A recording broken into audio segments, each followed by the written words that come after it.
So, the boys from Scotch College of Melbourne, the Victorians, all conquering Victorians in Australia, and they have been so impressive while they're in Europe, both at the Bodsbane in Amsterdam and here at Henley, progressing through. Back slaps all around, slaps on the hand from Charlie Miller and Tom Mackey. But boy, have they got a job. They look pretty confident about it, but this crew, they'll be centred, they'll be focused. They're younger, they're only 17-year-olds, but St Paul's School have really brought these 8 boys and their cocks to a pitch of preparation. It's going to be a hell of a race.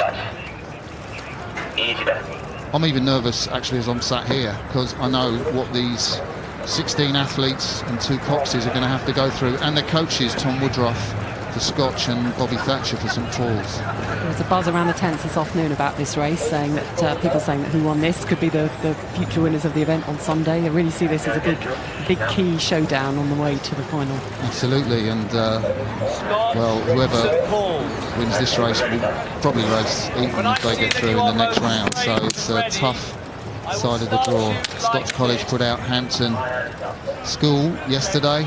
Hampton did their best to hang on to them, but Scotch really took it out from the quarter mile.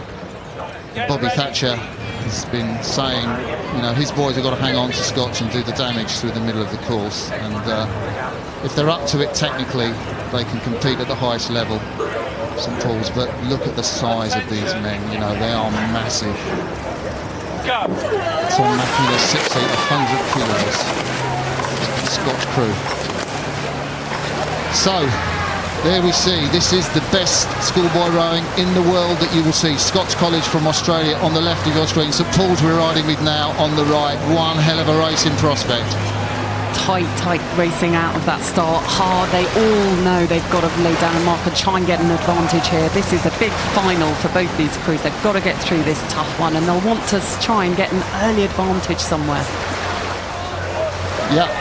It's a great start for St Paul's. They're leading. They wouldn't have expected that so early. Bobby Thatcher, their coach, was telling me really Scotch are going to go out on the quarter mile, and that's where he thinks that St Paul's have got to stay with them. That's a great advantage to have early days. I think Scotch are going to move away.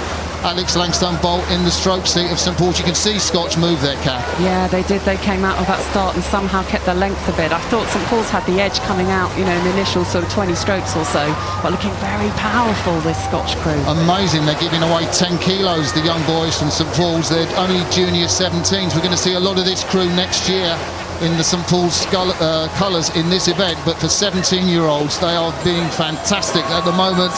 They are really trucking. They're going to dig in now because St Paul's will not want to let them get away. They've got to hold that overlap, and they're in that danger zone where they can't afford to sort of stay whizzing and whirring in the start mode. They've got to get into a long, good, sustainable rhythm, but they're down, so they've also got to be adding on power.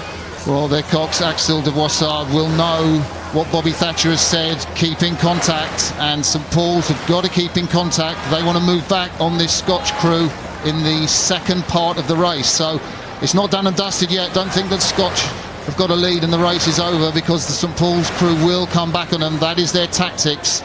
And at the moment, Scotch, well, it's the first round to them. Not a knockout blow, though. Tough, isn't it? Tough racing here. And those boys that do Bobby Thatcher's programme, you know, they learn the mental toughness alongside all that physical toughness as well. He himself was such a great oarsman, great bowman, great technician, and he's sort of passing all that on to them. That, you know, they have a real mental toughness to hang in there. They've been in some famously close races over the recent years, right at the top of this event. Well, when they beat Alex Henchwood's Eton College on their home water at Dorney Lake to win national schools, and that will give them such confidence. And Bobby Thatcher says they've come on since then. Technically, Scotch College have not got away. They've made a big move. That's a big statement. What have these boys got left? Tom Woodruff, the quietly spoken man who coaches this Melbourne-based crew, he really knows what he's about. He's such an experienced coach, and he will have taught them all the way down the course. He knows all about St Paul's, but are St Paul's moving back their cap? I definitely think they are. I really think they are. And the question now is sort of have Scotch front-loaded the race at all? I mean, you know, this is a brilliant crew. They don't come over unless they think they've got something to offer. They've never won this event. They're desperate to get to for an Australian school to win, and they've come thinking they've got one of their most powerful crews they've had in a long time. But they are definitely coming back in that St Paul's crew, and if they've got contact, then the race is absolutely not over. But Bobby Thatcher has told his boys, you will do damage in the middle part of this race. This is where they are doing damage. You can see the bows of the St Paul's 8 are probably, on the 6th man, on the 7th man of the Scotch College 8. I think they were moving, but they've stopped moving now, and I think Scotch have answered them. That's a little push by the Scotch crew, and St Paul's are really hanging on to this race by their fingertips.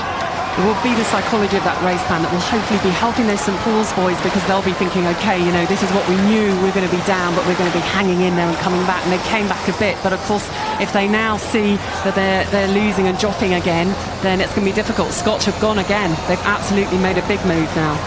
So Scotch, coached by Tom Woodruff, none of these boys will be going to the Junior World Championships. They couldn't quite do the time asked of them, but also it doesn't really fit in with the Australian college system, where they've got exams at the time of the Junior World Championships in August, and that's why they're here at Henley, and they are doing damage to every school crew. But this St Paul's crew are not done and dusted yet.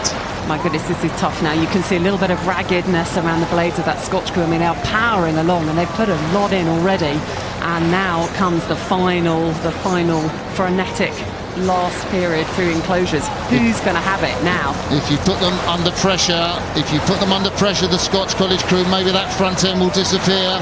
You can see the distance. I think St Paul's are moving again. It's a question of what Melbourne have in the sprint. The Scotch College crew from Melbourne, Victoria, Australia. At the moment, they have the advantage. We've got about 400 metres left to go in this race, and it's close. It's very close. St Paul's have actually got to make another move. They've crept back, but now they're going to have to do something that actually takes back the couple of men. They've got to lift that if they want to get level and get ahead. And of course, the question is, who's got that final sprint? Who can really lift it? They've put so much in already in both these crews. This is going to be a magical contest. The St Paul's crew are winners, the Melbourne crew are winners. They are both at the top of their tree. The best schoolboy crew in Australia, we're looking at them there, versus the best schoolboy crew in Great Britain, head to head.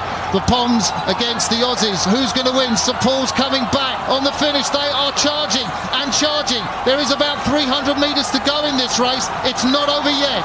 Everybody's rushing to the bank to watch this race. It's been talked about and heralded. You can see everybody now on the edge of their seats. They're kind of pouring behind the deck chairs to see this race. Scotch have still got a nose. They're still ahead. Yeah, it looks like Scotch College can't be broken, but St Paul's are coming. There's about, a half a length in it. St Paul's have got an awful lot to do. At Scotch College, they are just in front, about 20 strokes left. The effort on the St Paul's crew, the agony in the faces, but Scotch have kept that rhythm all the way down. They have. Their power has told. They've got more power. It's getting so scrappy now. St Paul's just can't lift again. So tight. Oh, that was a fantastic race. St Paul's just couldn't hang on. The heads go down. They put absolutely everything into it. The Melbourne College 8, they keep their heads up. Amazing contest. I can't believe this is only the quarter-final stage. We've got another 2 rounds of this event. Really trying to catch my breath.